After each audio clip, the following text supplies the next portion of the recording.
He's an author, a speaker, and a businessman known for his theories on wealth and motivation. He is Harv Eker, and these are his top 10 takes on being rich.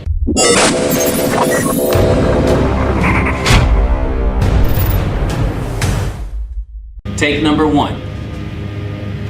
If you keep doing what you've always done, you're going to keep getting what you've always gotten. You gotta switch it up. I love the way he put this particular phrase because we are creatures of habit and we're stuck in doing the same things. And a lot of times we expect to get something different, but our actions don't change, our tactics don't change, our mindset doesn't change. But we have to do something different, and we have to do it consistently. We have to switch it up. If what you're doing is not working, you have to do something different. Take number 2. If you want to change the fruit, you have to change the root. If you want to change the visible, you have to change the invisible first. Now in this, it goes right back to going inside. You have to start with yourself. In fact, you have to start with your character because everything flows from that. It is either your character or it is the tactics, but you have to change something. So you have to change your mindset and who you are first so you can have the things that you set out to have. The same mindset cannot get you to the next level. The same attitude cannot get you to the next level. So you have to change the invisible, the things inside you, and your emotions, and your mind state, and everything about you on the inside need to change if you want to yield a different result. If you're willing to do only what is easy, life will be hard. But if you're willing to do what is hard, life will be easy. This is going to take a lot of self-discipline. Some of us, we don't want to do what is necessary to move forward. For instance, if you want to lose weight, we know we have to eat right, we have to exercise more, we have to drink more water, we have to look at our nutrition. But are we willing to do what it takes to get there? If we have to quit smoking, or if we have to, we want to go into real estate, we have to look at properties, we got to go to banks, we got to talk to people, we got to understand everything there is to know about properly investing, whether that is even in paper assets. But are we willing to make the sacrifice? Are we willing to comb over the information? Are we willing to go to the seminar? Are we willing to go get training? Are we willing to read more books? If you want life to be easier for yourself, you have to do what's hard. You got to have the self-discipline to force yourself to move yourself in a direction of your desired goal. Take number 4. If you want to move to a new level in your life, you must break through your comfort zone and practice doing things that are not comfortable. That's one of the biggest things, one of the biggest hindrances to us all, that we won't get out of our comfort zone. We always want to be comfortable. We always want to be at ease in everything that we do, but that's not how life works. Sometimes you have to get uncomfortable to grow. Sometimes you have to get uncomfortable to get to the next level. I like to say that you have to be comfortable with being uncomfortable. That is where all the growth happens. That's where everything happens, just outside our comfort zone. If something that you want is outside your comfort zone, then expand your comfort zone. Take number 5. Rich people play the money game to win. Poor people play the money game not to lose. The difference is poor people typically are savers. They want to save money, clip coupons, so on and so forth. Whereas the rich, they invest rather than save. Their money's always moving. The money is always making more money for them, accruing interest or going into a different asset class rather than a savings account or a money market account to that effect. We have to wrap our minds around what the rich do versus what we do. And if we want to be one of the elite in whatever field or endeavor you wish to go into, we have to think how they think and do what they do so we can yield the results that they get. Take number 6. Where attention goes, energy flows. I like this because it really talks about where's your focus. And we need to hone in on exactly what we want and have a clear picture. I heard it said another way, is that we move in the direction of our dominant thought.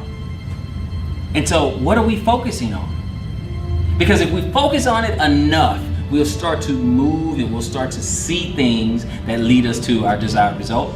We start to do things that lead us into our desired result, and we start to say things. We start acting that way, meaning we start to move towards it and it starts to move towards us. But it all begins with focus. Where are you focusing your attention? Where you focus, you get more of. The details start to come out. Focus. Follow one course until you're successful. Focus and concentration. Right now, we live in a world of constant distractions. We have the internet and television and video games over and over and over, constantly trying to bombard our minds and bombard our thoughts, breaking our focus, get us off track, and distract us from what we really want. It'd be a shame if we really took an inventory of the time we waste on things that are not important to us and does not lead us any closer to what we really want. The key here is focus. Take number 7. Money will only make you more of what you already are. You know, this is very, very true. Can you imagine if we look at Mother Teresa, for example, and we know of her kind deeds when she would feed the poor, and she wasn't a very rich person, but she was very, very generous and very, very kind. Now, can you imagine if she was very wealthy? Would she change? No. She would be more generous, more kind, more loving, more giving. If you take someone and they are mean and evil and greedy and wicked, money will only magnify that. Many people have the misconception that money changes people, and really it doesn't. It reveals people. If you want to know what a man really is and what he really is made of, give him power. Or in this case, give him money. So money only magnifies, it only makes you more of what you already are. If you are stingy and greedy, more money will make you more stingy and greedy. If you're kind, loving, giving, grateful, money will make you more kind, loving, giving, and grateful. It only makes you more of what you already are. Take number 8. Money is a result. Wealth is a result. Health is a result. Your weight is a result. We live in a world of cause and effect. This is probably my favorite statement from Harv Eker because it's simple and yet true. So if we look at the results, if we look at our health and we look at our wealth, then all we have to do is reverse engineer it and say, you know what are the causes? What do I have to do to get this result and work our way back? What will it take for me to be in better health? What will it take for me to have more wealth? And so you build your plan from that and you work on it. And you get tenacious with it. And you fight for it. And you get details with it. And you commit to it. And you move forward. You go on and on and on, realizing that all the things that you want are a result. You are the cause. Now what are you going to do about it? Take number 9. Rich people believe I create my life. Poor people believe life happens to me. You may know someone, or it may be you, that believe that exact same sentiment. They take a look at their circumstances, they take a look at their life, and they just say, why are all these things happening to me? Why am I in this situation? Why me? Why me? And they live a life of just reacting to circumstances. Well, the wealthy, the rich, they create their life. They create their circumstance. They say, this is what I want to happen, and this is what I'm going to do to make it happen. They're proactive, whereas the poor are usually reactive. You have to decide which one are you going to subscribe to. Which one are you? How are you going to live your life? Are you going to live your life by circumstances? Or are you going to live your life by decision? The choice is yours. The choice is mine. Which one you're going to do. Take number 10. Your income can only grow to the extent that you do. See, a lot of people don't understand that it is their own personal development that could be blocking them from achieving the success that they wish to success. We have to get better. We have to get smarter. We have to get sharper. Not overall, not all encompassing, because no one can know it all. Because if you thought you knew it all, you're already sunk. But what you have to do is specialize. Get good in a particular asset class. Get good at a particular skill. Learn the game and be the best at it. That's the only time when our income will grow. If we need to understand money, then we need to take courses that teaches us about wealth so that we get better. If you're in internet marketing, you need to take a course and learn how to get better there. You want to go into real estate? Get better there. Stock investing? Get better there. But then and only then will your income grow.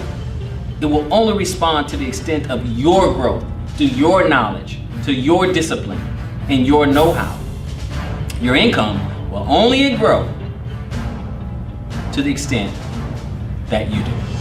Hey, thanks for sticking around this far. So I have one bonus quote for you, and it comes from myself.